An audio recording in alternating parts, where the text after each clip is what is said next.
The single activity they spend the most time with outside of sleep and outside of school. And all of this was true pre-pandemic. Obviously, the pandemic has exacerbated all of it, both because children spend more time with it and because it's assumed a more central role in their lives.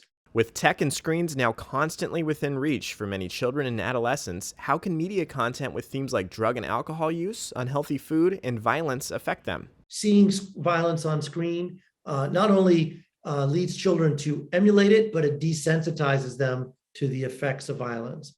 Exposure to tobacco use, whether it's in reality TV or in movies, increases the likelihood that preteens and teens will smoke.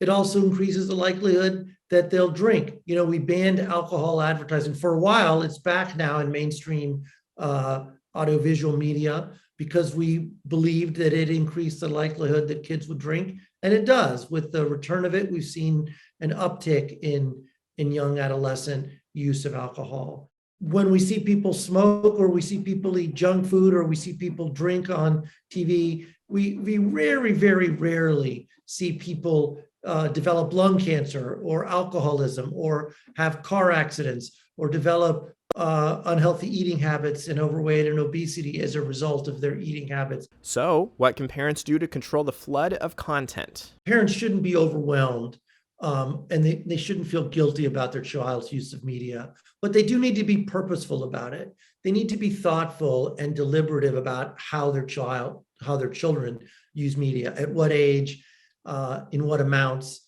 and how. Never forget that you are children's first and most important role model. And the way you use media is from a very young age going to drive how they use it.